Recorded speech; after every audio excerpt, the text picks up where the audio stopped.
How do I make financial projections in my business? Can I see the future? Is it even worth doing? Let's dive into this one.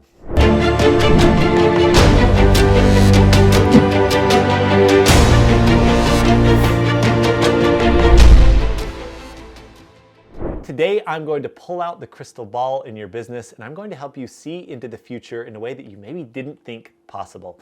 I absolutely love what I'm about to show you. It can be so useful in a business, and there's a right and a wrong way to do it. So we're going to set the right expectations for you. Let's get started. I'm Dr. Alex Engar, the Profit Doc for your business, and today we're going to look at the two different ways that you might look at projections in your business, depending on how you run the business. The second piece will be how to know which numbers to look at to be able to make the most accurate predictions. And then I'm going to share a story of a client where we did 6 months of projections with ridiculous accuracy. It was so cool to see, and it was totally mind-blowing as we pulled out these numbers to say, wow, this is exactly where things are going to go for you, because then they were able to plan so much better for growth. So I want to start off with this story. I was sitting down with these clients who had purchased a business. They didn't feel like they had a really good handle on all the numbers, and they started getting really scared when they had a good rise of revenue and then it started falling off. They freaked out and they said, oh crap, what's happening? Are we about to crash and burn? And I said, you know, we really need to get a handle on a couple key numbers so we can make some projections about this. So what we did is we sat down and we said, okay, let's look at what numbers looked like in the past. We're going to see in the next couple of minutes how to get those numbers and what ones to get specifically. But we looked at a few historical numbers, and then we looked at this year so far, how they were doing. And we saw that they had some very similar trends to what they were doing last year. And when you can start pulling out the visuals of what's happening in your business, it makes this stuff so much more understandable. So we did that. We literally graphed past data with this year's data to see how are they matching. And we started seeing that there's a strong correlation, so we can look at what's happening down the road. And when we made those projections, we saw, you know what? We're going to hit a road bump in 2 months. It was very specific. We knew exactly in 2 months, we were very likely to have a tough month. And then after that, things were going to go back up. And so because of those projections and the accuracy of the numbers that we were using, we're able to say, all right, cash flow wise, let's brace for the next 2 months and see what we need to do to make it through that point. And then after that, we're very likely to be fine based on the history of the business. So I want to get to the point where you feel like you have the confidence in your predictions to be able to say, all right, this is what's going to come down the road for me, so this is what I need to do right now.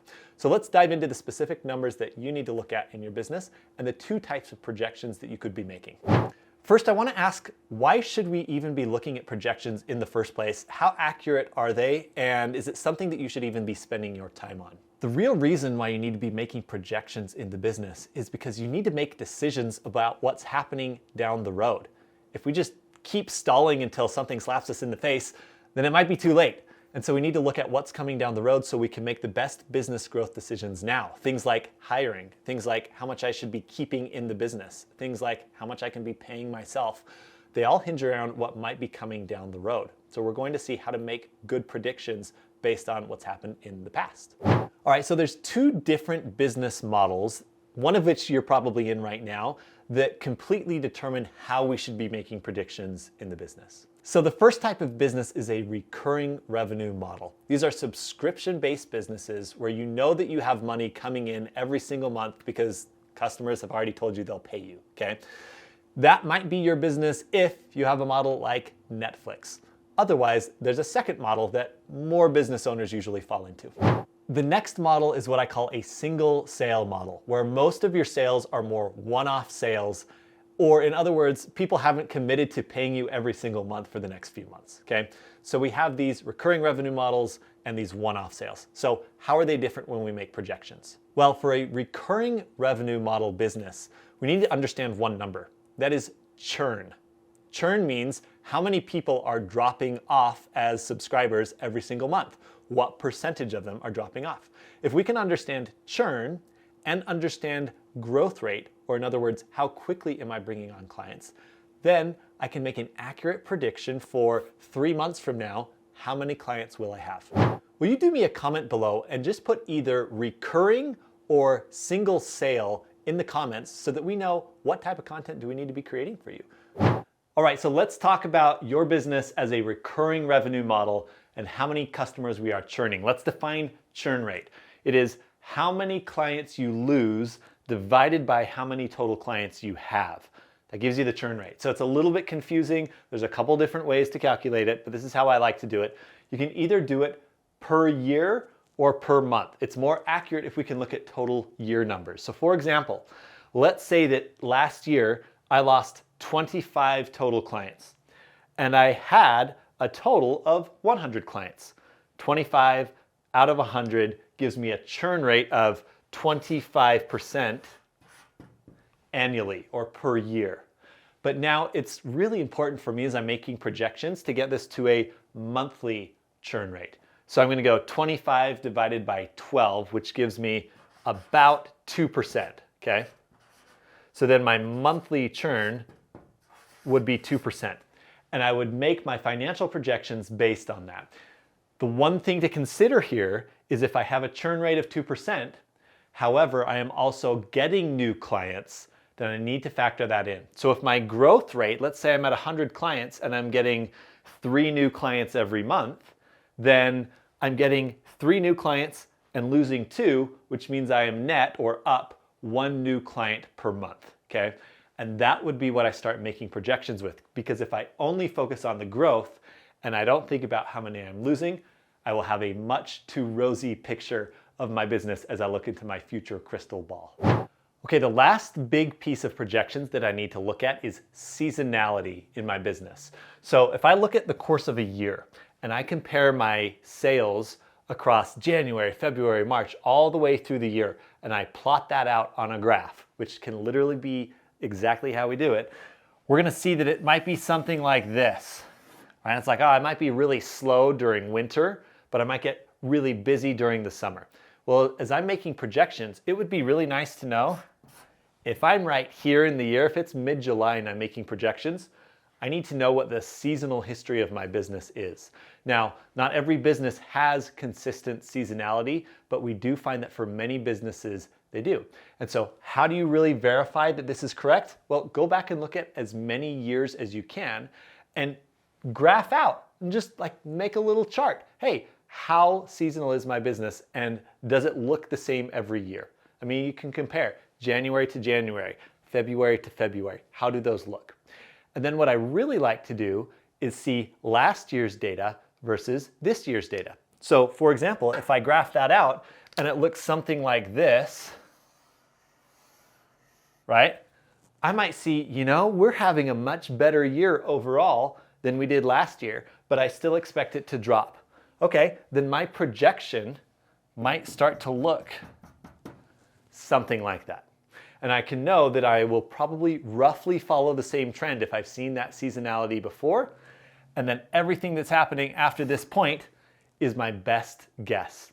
So I'm taking things like churn rate into consideration if I have a business that has customer churn, and I'm taking seasonality into effect. And so I can say, all right, maybe this year I'm 5% above where I was last year.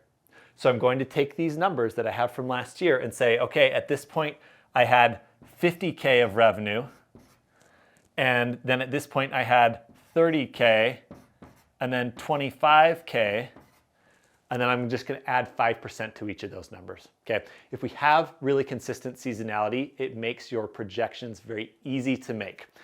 And I'll just tell you then, if you can see your business like this through the lens of what has historically happened, it starts to take a lot of the emotional roller coaster out of your business. And I just want to pause here for a second.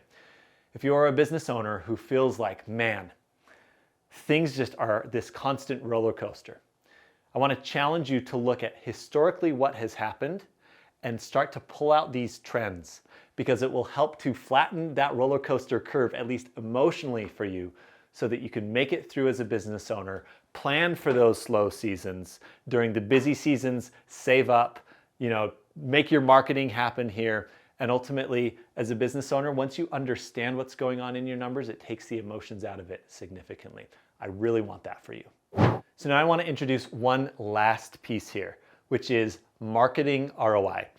If you can look at your business and say, I know that for every $100 I spend, I get $400 out in new customers, then we can make projections about how we scale this marketing.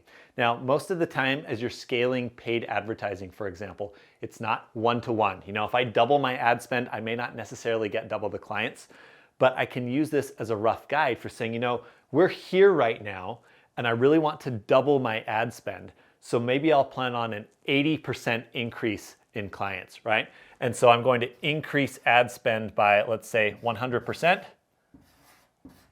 And I'm going to expect an increase of 80% more clients. Cool. Then I factor that into my projections and I move forward happy with my life. So now you might be thinking, wow, this stuff looks so great. It's also a little bit complex.